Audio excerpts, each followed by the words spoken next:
আসসালামু আলাইকুম রহমতুল্লাহি ওয়া বারাকাতুহু। সুপ্রিয় শিক্ষার্থীরা, সরকারি সিটি কলেজ পরিবারের পক্ষ থেকে তোমাদের সবাইকে স্বাগত জানাচ্ছি আজকের এই অনলাইন ক্লাসে। উদ্বোধনী ক্লাসের পরে তোমাদের সাথে এটা আমার দ্বিতীয় ক্লাস। যেহেতু উভয় পত্র থেকে তোমাদের পরীক্ষায় পাঠ পরিকল্পনা দেয়া আছে, সেহেতু আমরা ভাগ করে আমাদের একজন একটা পত্র পড়াবো। আমার পক্ষে দ্বিতীয় পত্রে পড়ানোর জন্য নির্দেশনা রয়েছে।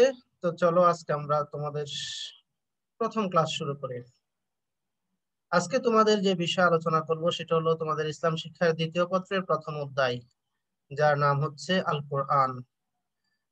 সেই অধ্যায়ের প্রথম 4টি পাঠ আজকে আমরা আলোচনার প্রয়াস পাবো ইনশাআল্লাহ, যদি আল্লাহ তৌফিক দান করেন। তোমাদের সাথে আছি আমি মোহাম্মদ মাহবুব ইলাহি, প্রভাষক ইসলামী শিক্ষা, সরকারি সিটি কলেজ, চট্টগ্রাম। আলোচনা যাওয়ার আগে তোমাদেরকে একটু কথা বলে নিই, সেটা হলো তোমরা, যেহেতু এটা ইসলাম শিক্ষার ক্লাস, আমরা এখানে কোরআন হাদিসের আলোকে আলোচনা করব। তোমরা কোরআনের আয়াত বা হাদিসের উদ্ধৃতি এগুলা দেখে তোমরা ভয় পাবে না, কারণ পরীক্ষায় কোরআনের কোনো আয়াত না লিখেও, অর্থাৎ আরবি কোনো কিছু না লিখেও A+ পাওয়া যায়। সুতরাং তোমরা মনে করবে না যে আরবি, ইসলাম শিক্ষা আরবি লিখতে হয়, এই করতে হয়, সেই করতে হয়, এরকম কোনো ভীতি যাতে তোমাদের মনে না আসে। আমরা আলোচনার জন্য এখানে কোরআন হাদিসের উদ্ধৃতি নিব, তবে তোমরা শুধু একটু খেয়াল করে মনোযোগ দিয়ে পাঠগুলা শুনলেই আমার মনে হয় তোমরা উপকৃত হবে। রব্বি ইশরাহ লি সাদরি ওয়া ইয়াসসির লি আমরি ওয়াহলুল উকদাতাম মিন লিসানি ইয়াফকাহু কাওলি। তো চলো শুরু করা যাক। এখানে একটি আয়াত অবতারণা করেছি, তোমরা একটু দেখো। কুল বিফাদলিল্লাহি ওয়া বিরহমাতিহি ফাবিযালিকা ফালইফরাহু হুয়া খায়রুম মিম্মা ইয়াজমাউন। মহান আল্লাহ পাক বলেন, কুল, হে রাসূল আপনি বলে দিন, বিফাদলিল্লাহ ওয়া বিরহমাতিহি, আল্লাহর দান এবং এই আল্লাহর এই দান এবং রহমতের প্রতি, ফাবিযালিকা ফালইফরাহু, তারা যেন আনন্দ বোধ করে, উল্লাস করে, খুশি হয়। আল্লাহর এই দান এবং অনুগ্রহের প্রতি তারা যেন আনন্দ প্রকাশ করে। হুয়া খায়রুম মিম্মা ইয়াজমাউন, তারা পার্থিব যে ধন সম্পদ সঞ্চয় করে সেটি তাদের চেয়ে কি উত্তম। এখানে আল্লাহর দান বলতে, রহমত বলতে কি বোঝানো হয়েছে? এটা হলো কালামে পাক কি বোঝানো হয়েছে, অর্থাৎ আল কোরআন হলো আমাদের পার্থিব যত অর্জন তার মধ্যে সবচেয়ে দামি জিনিস। আর আল্লাহ বলছেন যে আল কোরআন পেয়ে তোমাদের কি হওয়া উচিত? আনন্দিত হওয়া উচিত, উল্লাস করা উচিত।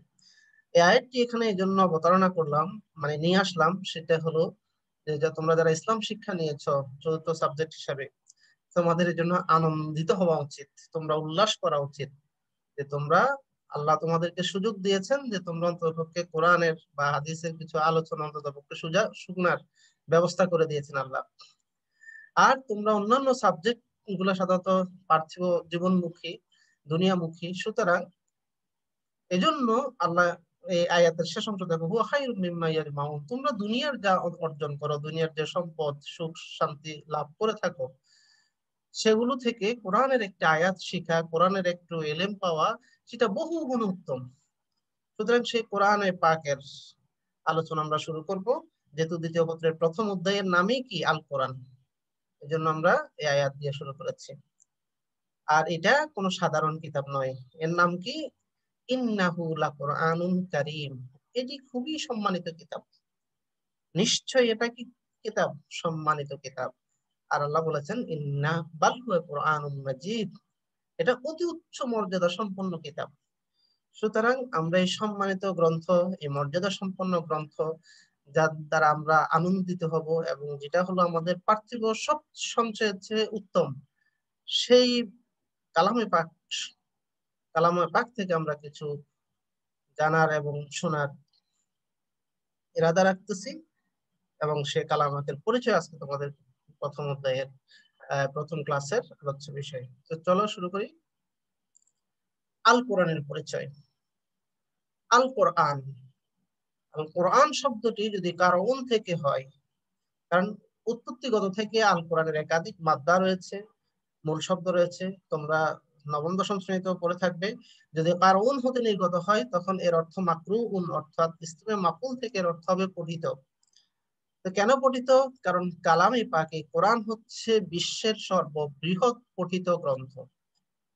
অর্থাৎ যদি কমপক্ষে বিশ্বে যে শতকোটি মুসলমান রয়েছে, সেই মুসলমানদের মধ্যে যারা অন্ততপক্ষে 5 ওয়াক্ত নামাজ পড়ে, অথবা কেউ 1 ওয়াক্ত পড়ে, অথবা কেউ নামাজ না পড়লেও, আমাদের মুসলমানদের মধ্যে তো নামাজের যে গাফলতি আছে, অন্ততপক্ষে কোটি কোটি বাচ্চারা কোরআন শরীফ শিখার জন্য মক্তবে যায়, কোরআন তেলাওয়াত করে, হাফিজরা তেলাওয়াত করে। এ কারণে গোটা বিশ্বে সবচেয়ে বেশি পঠিত গ্রন্থ হলো আল কোরআন। এজন্য আল কোরআনকে কোরআন বলা হয় যদি কারণ থেকে আসে। আর যদি কারণুন থেকে হয় তখন এর অর্থ হবে সামঞ্জস্য সম্পৃক্ত, অর্থাৎ সামঞ্জস্যপূর্ণ। কোরআনের এক একটি আয়াত আরেকটি আয়াতের সাথে সামঞ্জস্যশীল, সম্পৃক্ত।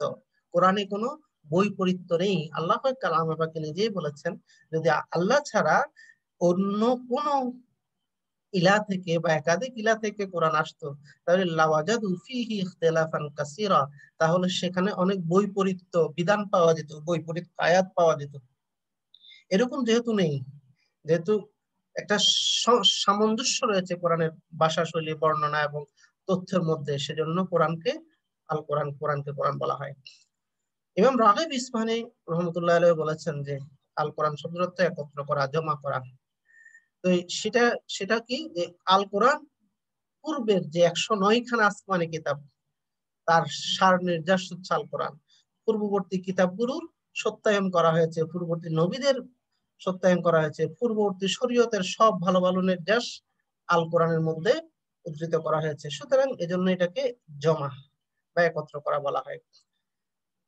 এবং শাফি এবং একদল আলেমের মতে কোরআন হলো নির্ধারিত নাম। নির্ধারিত নাম বলতে এই শব্দটি দুনিয়ার কোনো কিতাবের জন্য ব্যবহার করা হবে না, দুনিয়ার কোনো বইয়ের জন্য ব্যবহার করা হবে না। এই জন্য এটাকে ইসমে জামেদ বলা হয়, ইসমে মুশতাক নয়।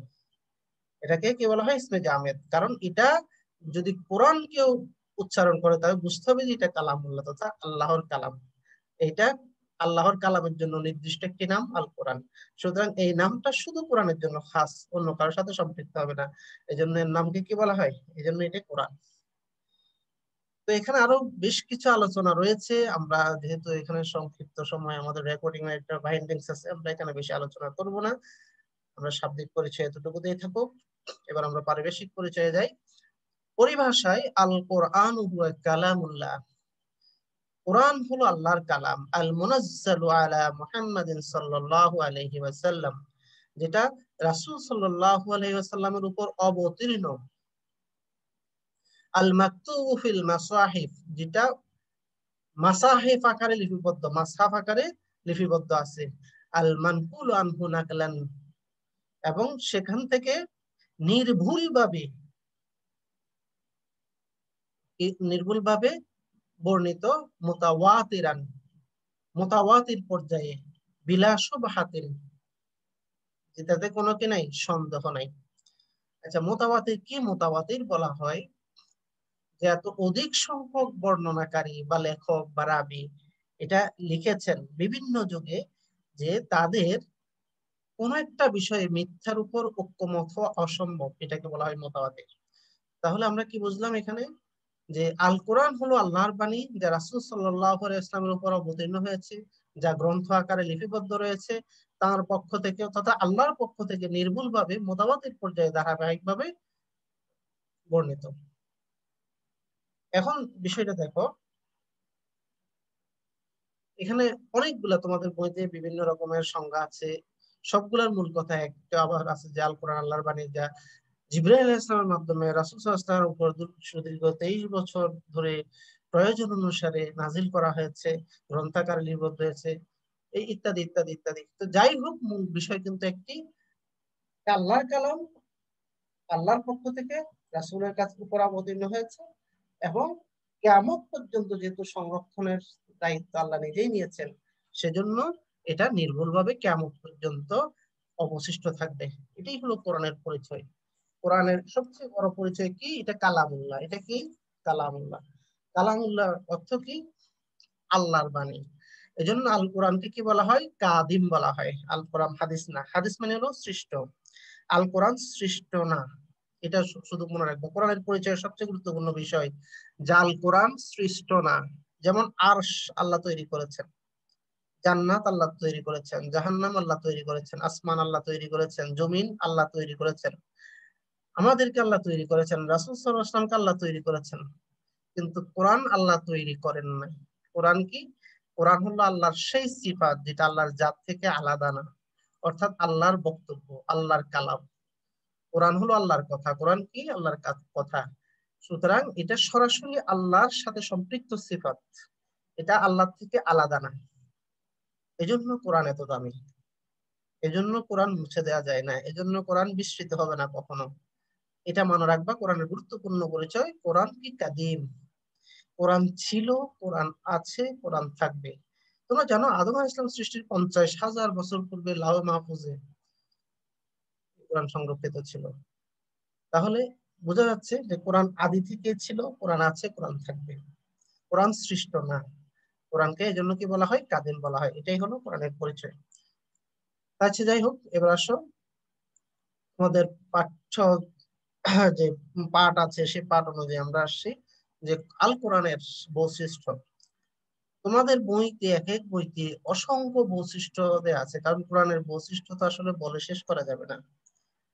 কোরআন এমন এক গ্রন্থ যেটার গবেষণা, যেটার ব্যাখ্যা বিশ্লেষণ মানব ক্ষমতার বাইরে। কারণ আল্লাহ পাক নিজেই কোরআনে বলেছেন, কুল লাউ কানাল বাহরু মিদাদান লিকালিমাতি রাব্বি লানাফিদাল বাহরু ক্বাবলা আন তানফাদা কালিমাতু রাব্বি ওয়ালাউ জিনা বিমিসলিহি মাদাদা। যে কিয়ামত পর্যন্ত যে ইনসান যদি চেষ্টা করে সমগ্র পৃথিবীর গাছগুলো যদি কলম হয়, সাগরের পানিগুলো যদি কালি হয়, তাহলেও তারা এই ব্যাখ্যা লিখে শেষ করতে পারবে না। তাহলে আমরা এখানে সংক্ষিপ্ত আকারে যে কয়েকটি চুম্বকীয় পয়েন্ট তুলে ধরার চেষ্টা করব, তোমরা একটু দেখো। যে কোরআনের বৈশিষ্ট্য, আল কোরআনের বৈশিষ্ট্য, অন্যতম বৈশিষ্ট্য, এটা একটি বিশুদ্ধ ও অবিকৃত গ্রন্থ।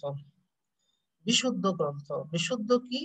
যেটাতে কোনো খুঁত নেই, কেউ এটাতে হস্তক্ষেপ করে নাই, কিয়ামত পর্যন্ত করতেও পারবে না। কোরআন শরীফের একটা আয়াতের কোন নক্তা হরকত, কোন সংযোজন বিয়োজন আজ পর্যন্ত হয় নাই, কিয়ামত পর্যন্ত হবে না। এবং এটার ঘোষণা আল্লাহ নিজেই দিয়েছেন। কোরআন শরীফ আল্লাহ বলেন, কোরআন শরীফের আয়াত, লা ইয়াতিহিল বাতিলু মিন বাইনি ইয়াদাইহি ওয়ালা মিন খালফিহি, যে এটার সামনে, পিছন থেকে বা অথবা ডানে বামে থেকে কোন দিক থেকে কোনো বাতিল এতে প্রবেশ করতে পারবে না। বাতিল মানে কি? কারো খোঁচা, কারো হাতের স্পর্শ, কেউ নিজের পছন্দ মতো একটা কথা ঢুকিয়ে দেয়া, এই সুযোগটা আল কোরআনের জন্য নেই। কারণ এটা কিন্তু আগে বলেছি, এটা কি? কালামুল্লাহ, এটা আল্লাহর কালাম। আল্লাহর কথার সাথে কারো কথা ঢুকবে না। তানজিলুম মিন হাকিমিন হামিদ, এটা প্রজ্ঞাময়, প্রশংসিত স্রষ্টার পক্ষ থেকে নাজিলকৃত।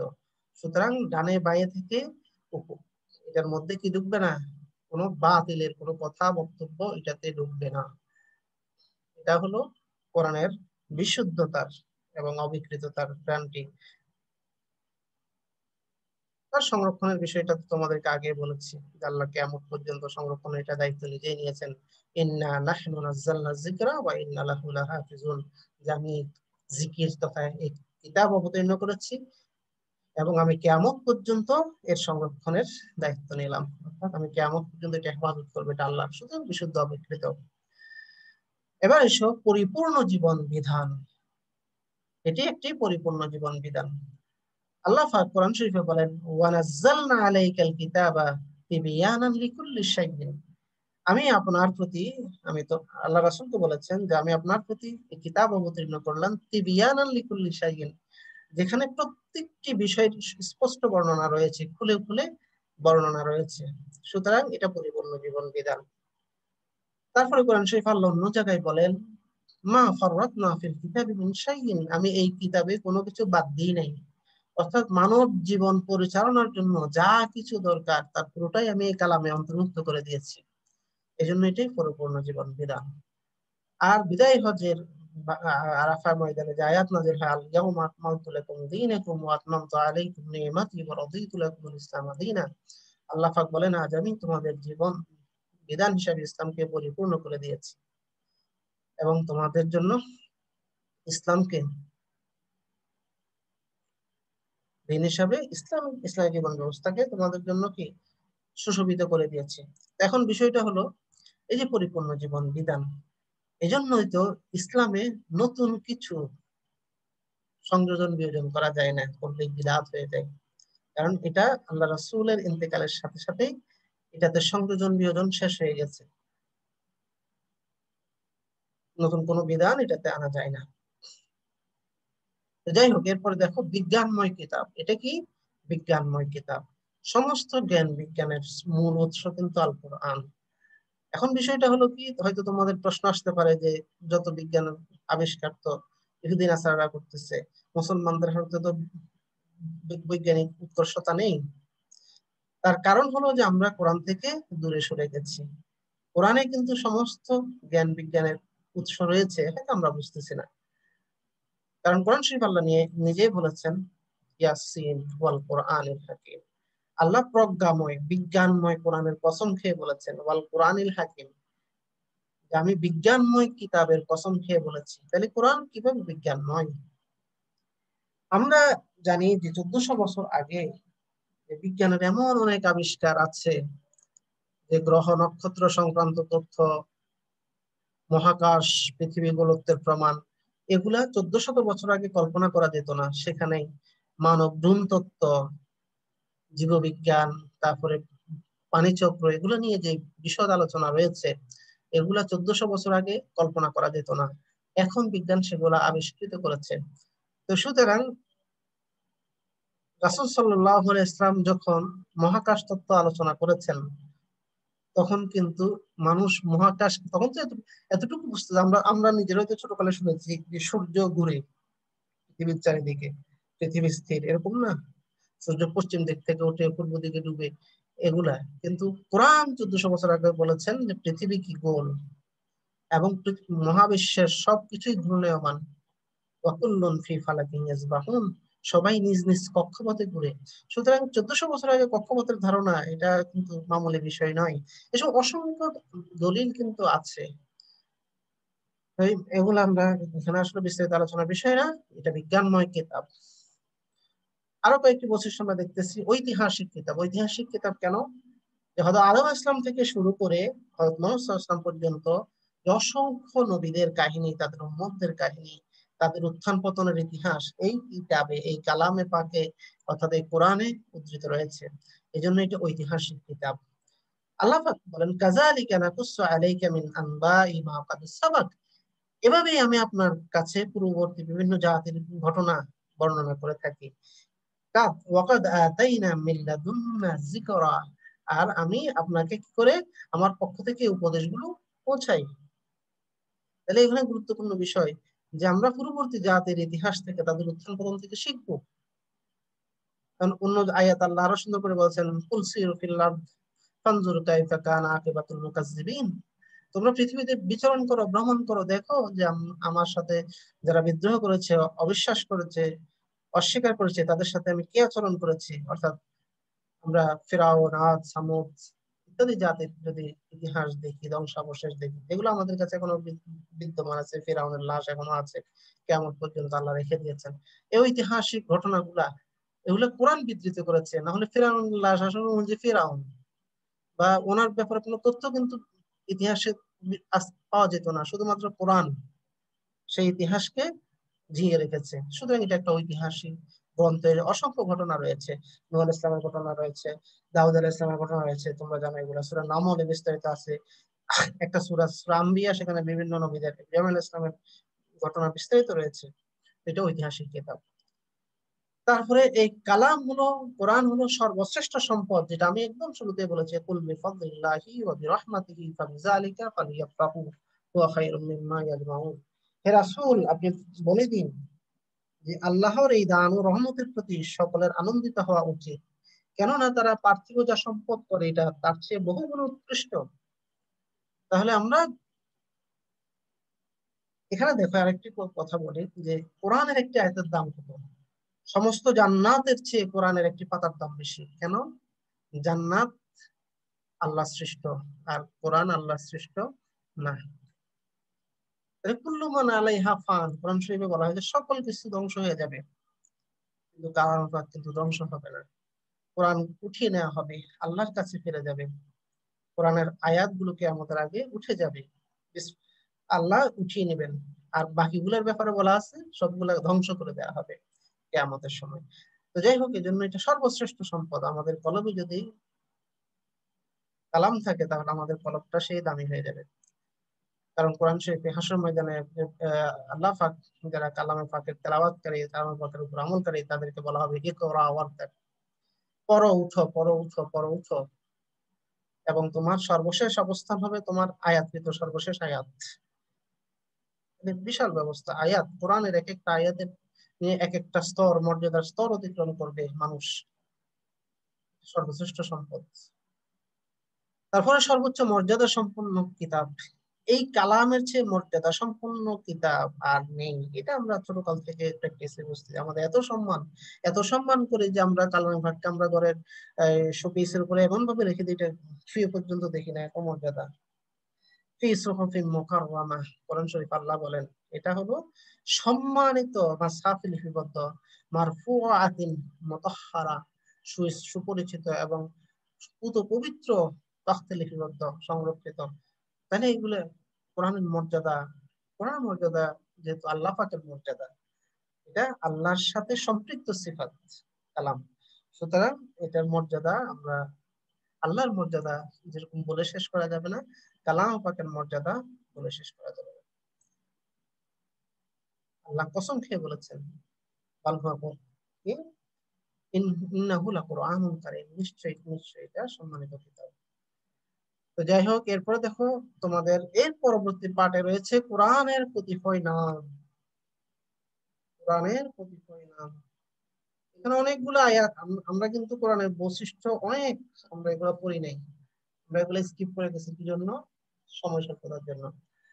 এবার দেখো কোরআনের কতিপয় নাম। কোরআনের অসংখ্য নাম রয়েছে। কতগুলা নাম? এখানে অনেকগুলো ইখতিলাফ আছে।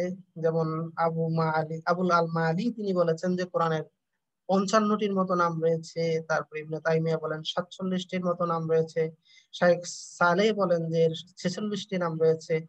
আবার কেউ কেউ বলেন যে এর 100টি নাম রয়েছে। তবে আল কোরআনের প্রকৃত নাম সংখ্যা কত আমরা জানি না। তোমাদের এক এক কিতাবে এক এক রকম দেয়া আছে। আমরা এখানে কয়েকটি আলোচনা করব মাত্র, আর বাকিগুলো তোমরা দেখে নিবে। তাহলে আল কোরআনের একটি নাম, প্রসিদ্ধ নামের মধ্যে একটি নাম তো হলো কোরআন, আল কোরআন, সেটা আমরা প্রথমে আলোচনা করে ফেলেছি। তারপরে দেখো কোরআনের আরেকটা নাম হলো আল কিতাব। আল কিতাব এটা তো সহজ, তোমরা কোরআন শরীফের সূরা বাকারার প্রথম দিকে আছে জালিকাল কিতাব, এটা সেই কিতাব লা রাইবা ফিহি, যাতে কোনো সন্দেহ নেই। এখানে আমি আরেকটা দিয়েছি ইন্না আনজালনা ইলাইকাল কিতাবা বিল হক, নিশ্চয় আমি এই কিতাব আপনার প্রতি নাজিল করেছি সত্য সহকারে। এটা একটা সত্য কিতাব, এটা কোনো বানোয়াট গ্রন্থ না। তাহলে এইখানে আল কোরআনকে কি নামে আখ্যায়িত করা হয়েছে? কিতাব হিসাবে। কিতাব মানে কোরআন। তারপরে দেখো কোরআনের আরেকটা নাম হলো আল ফুরকান। এটা কোরআন শরীফের একটি সূরা রয়েছে, সূরার নাম কি? আল ফুরকান। সেই সূরায় আল্লাহ বলেছেন তাবারাকাল্লাযী নাযালাল ফুরকানা আলা আবদিহি লিয়াকুনা লিল আলামিনা নাযীরা, বরকতময় সেই সত্তা যিনি তার বান্দার উপরে ফুরকান নাজিল করেছেন। ফুরকান শব্দের অর্থ কি? সত্য মিথ্যার পার্থক্যকারী, কারণ হক এবং বাতিলের পার্থক্যকারী হলো আল কোরআন, এজন্য এটাকে ফুরকান বলা হয়। তাহলে বরকতময় সেই সত্তা যিনি তার বান্দার উপরে কি নাজিল করেছেন? ফুরকান নাজিল করেছেন। লিয়াকুনা লিল আলামিনা নাযীরা, যাতে এটা বিশ্ববাসীর জন্য একটা দৃষ্টান্ত হয়ে থাকে। তো আল কোরআনের একটি নাম আছে আল হুদা, পথ প্রদর্শনকারী। পথ প্রদর্শনকারী আল হুদা। আচ্ছা, কোরআন আমাদেরকে ইন্নাল কোরআনা ইয়াহাদি লিল্লাতী হিয়া আহকাম, কোরআন মানুষকে সব সময় ভালো পথটাই দেখায়, সর্বোত্তম পথটাই কি কোরআন দেখায়, এই জন্য এটার নাম হুদা।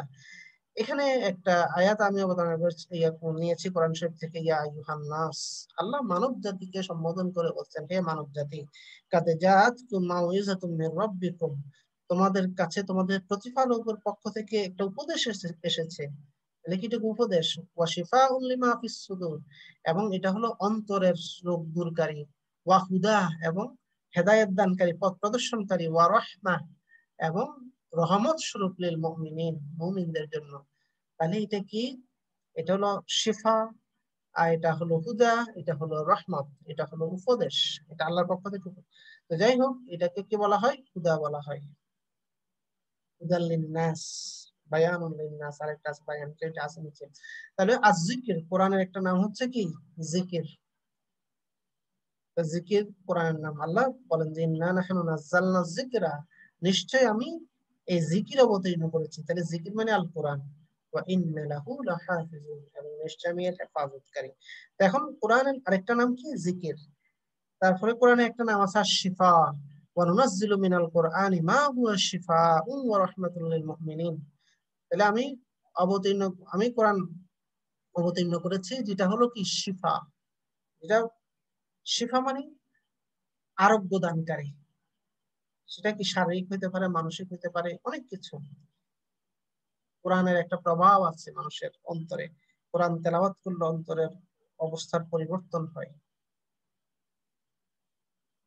তারপরে ওয়া রাহমাতুল লিল মুমিনিন, এটা মুমিনদের জন্য রহমত। তাহলে কোরআনের একটা নাম হলো শিফা। তারপর কোরআনের একটা নাম আছে আল বায়ান, হাযা বায়ানুল লিন্নাস, এটা মানুষের জন্য একটা ভাষণ, একটা ওয়াজ, একটা বক্তব্য।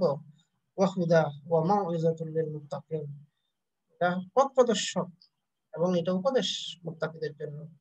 তো যাই হোক, এখানে আমি তো অল্প কয়টা দিয়েছি, তোমাদের বইতে দেখবা যে 30-35টার মতো কোরআনের নাম রয়েছে, তোমরা এগুলা দেখবে ইনশাআল্লাহ।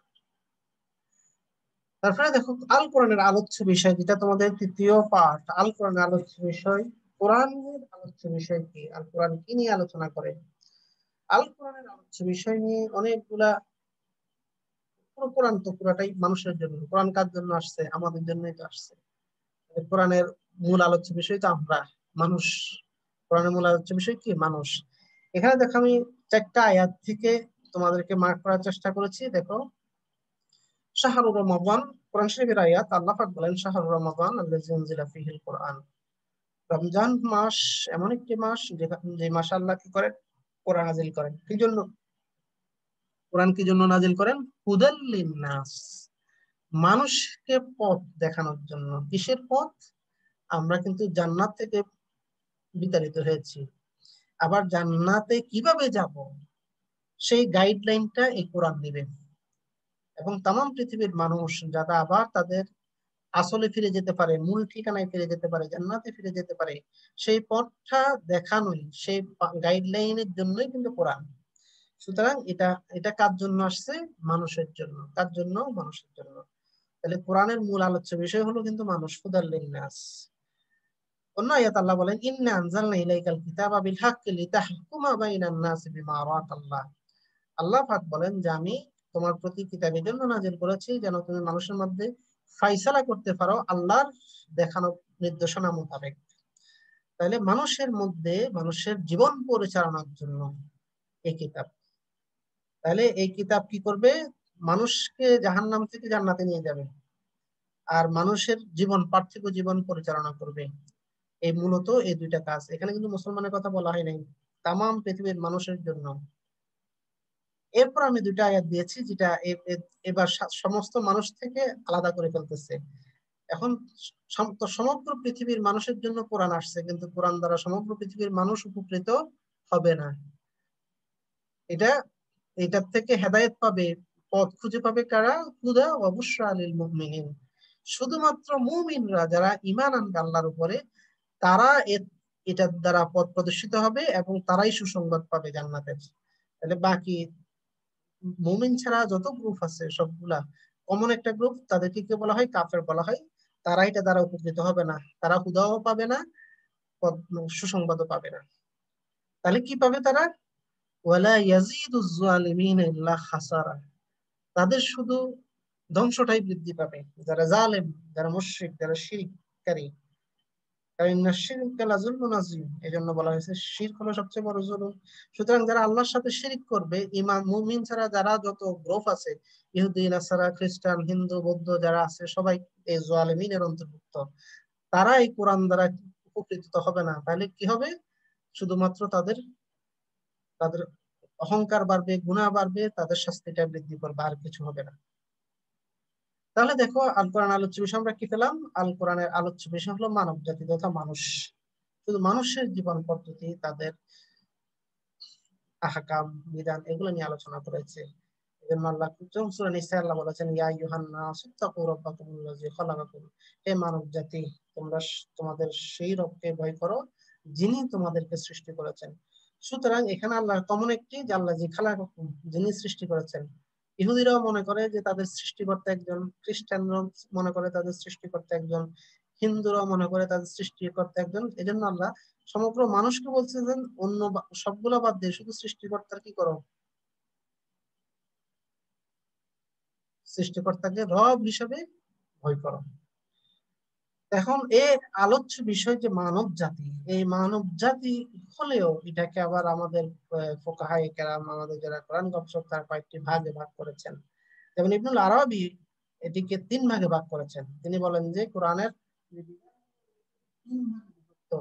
তার মধ্যে রয়েছে তাওহীদ, তাজকির, আহকাম। তাওহীদ কি? তাওহীদ হলো আল্লাহর একত্ববাদের আলোচনা, আল্লাহর জাত সিফাত। তাওহীদের আবার 3টি পর্যায় রয়েছে: তাওহীদুল উলুহিয়া, তাওহীদুল রুবুবিয়্যা, আসমা ও সিফাতিয়া। তো এটা হলো তাওহীদের আলোচনা। তাজকির কি? বিভিন্ন উপদেশ, বিভিন্ন জাতির উত্থান পতনের ইতিহাস, আল্লাহর পক্ষ থেকে বিভিন্ন দিক নির্দেশনা। আর আহকাম কি? আমাদের কোনটা হালাল, কোনটা হারাম, তারপর বিভিন্ন হুদুদ, এগুলা। তাহলে এই 3টি ভাগে ভাগ করেছেন। আবার শাহ ওয়ালিউল্লাহ এটিকে 5 ভাগে ভাগ করেছেন, যেটা হলো শরীয়তের বিধিবিধান সংক্রান্ত। যেমন শরীয়তের বিধিবিধান, তারপরে শরীয়তের বিধিবিধান কি? নামাজ, মৌলিক ইবাদত যেগুলো, এই বিধিবিধান, নামাজ কেমনে রাখবা, রোজা কেমনে পালন করবো, হজ, জাকাত ইত্যাদি সংক্রান্ত মাসলা মাসায়েল, শরীয়তের বিধিবিধান, এগুলো আলোচনা করেছে। তারপর তুলনামূলক ধর্মতত্ত্ব, ইহুদি ধর্ম, খ্রিস্টান ধর্ম, অন্যান্য ধর্মের সাথে এবং পূর্ববর্তী ধর্মগুলোর সাথে আল কোরআনে যে জাতির উত্থান ধর্মের ইতিহাস আছে, এগুলা। তার আল্লাহ নিদর্শন, আসমান সৃষ্টি, জমিন সৃষ্টি, তারপরে সাগর, মহাসাগর, এই সমস্ত বিষয়, জান্নাত জাহান্নাম সৃষ্টি, আল্লাহর নিদর্শন, এগুলো সংক্রান্ত। তারপরে বিশেষ বিশেষ ঘটনাবলী, যেমন আদ জাতির, সামুদ জাতির ঐতিহাসিক ঘটনাবলী, ফেরাউনের ঘটনাবলী, এইগুলো আলোচনার বিষয়। পরকাল সংক্রান্ত এবং আমাদের মৃত্যুর পরবর্তী যে জীবন, এই সংক্রান্ত আলোচনা পবিত্র কালামে পাকে রয়েছে। এছাড়াও দেখো, এখানে আরো অনেকগুলো রয়েছে, আমরা তো এখানে সব আলোচনায় আনি নাই। ইমাম রাগিব ইসফাহানি বলেছেন যে কোরআনের আলোচ্য বিষয় হলো মৌলিকভাবে 6টি। তোমাদের এক এক বইতে এক এক গুলা দিয়েছে, তোমরা যে বই ফলো করো কোনো অসুবিধা নেই, একটা দিলেই হবে। তো ইমাম রাগিব ইসফাহানি, আমি এটা এখানে আনি নাই, তো তোমাদের সুবিধার জন্য বলছি। তিনি বলেছেন যে কোরআনের মৌলিক বিষয়, আলোচ্য মৌলিক বিষয় হলো 6টি, সেটা 6 ভাগে বিভক্ত। একটা হলো আকীদা, আকীদাগত বিষয়। আকীদাগত বিষয় কি? আল্লাহর জাত এবং সিফাত, ফেরেশতাদের প্রতি ঈমান, কোরআনের প্রতি ঈমান, রাসূলের প্রতি ঈমান, এগুলা। তারপরে ইবাদত সংক্রান্ত, যেটা মৌলিক ইবাদত সংক্রান্ত বিষয়গুলা। তারপরে মৌলিক চাহিদা, আমাদের জন্য যে হালাল হারাম, তারপরে পোশাক আশাক, এই সংক্রান্ত বিষয়, চিকিৎসা, এগুলা মৌলিক চাহিদার বিষয়গুলো, বাসস্থান সংক্রান্ত, এগুলো আলোচনার বিষয়। তারপর পারস্পরিক সম্পর্ক তথা মুআমালাত, লেনদেন কিভাবে হবে, আমানত, উত্তরাধিকার, এই বিধানগুলো মুআমালাত সংক্রান্ত। তারপরে হুদুদ, যেমন বিভিন্ন শাস্তি আছে, হত্যার শাস্তি, মানহানির শাস্তি, সম্পদ হরণের শাস্তি, ব্যভিচারের শাস্তি, এইগুলা, এগুলা হলো হুদুদ। তারপরে আরেকটা 6 নম্বর হলো আল আখলাক, চারিত্রিক বৈশিষ্ট্য, বীরত্ব, ইলম অর্জন, ক্ষমা, ধৈর্য, সবর, শুকর, এগুলা। তাহলে এগুলো হলো আল কোরআন আলোচ্য বিষয়। রাগিব ইসফাহানির মধ্যে 6টি। তো এগুলো তোমরা দেখবা, তোমাদের যে বই ফলো করো, তোমরা শুধু বুঝলেই হলো। ইসলাম ইসলাম শিক্ষা কিন্তু ব্যক্তি জীবনে মানার জন্য, পরীক্ষার খাতায় বেশি নাম্বার পাওয়ার জন্য না, সেটা আমরা প্রথম ক্লাসে আলোচনা করেছি। তাহলে তোমরা আজকে যে আমরা সংক্ষিপ্ত আলোচনা করলাম, সেখান থেকে আশা করি তোমরা বুঝতে পেরেছো। আর যদি বুঝতে নাও পারো তোমরা আমাদের কমেন্ট বক্সে জানাবা। আমরা পরবর্তীতে পরিস্থিতি স্বাভাবিক হলে এগুলো আমরা জবাব দেওয়ার চেষ্টা করব, অথবা একটা সলভ ক্লাস নেব, বিশেষ সলভ ক্লাস। তোমরা তোমাদের বিভিন্ন জিজ্ঞাসাগুলো তোমরা নোট করে রাখবা। আল্লাহ আমাদের সবাইকে সুস্থ রাখুন, আল্লাহ আমাদেরকে হেফাজত করুন মহামারী থেকে। আমরা সবাই সবার জন্য দোয়া করি। আর এটা হলো আজকের সংক্ষিপ্ত ক্লাস। তোমরা আমাদের ক্লাসগুলো দেখবে এবং বাড়িতে চর্চা করবে। ওয়াখির দাওয়ানা আলহামদুলিল্লাহি রাব্বিল আলামিন। আসসালাতু ওয়াসসালামু আলাইকা রাসূলুল কারীম। আমিন। আসসালামু আলাইকুম ওয়া রাহমাতুল্লাহি ওয়া বারাকাতুহু। ধন্যবাদ।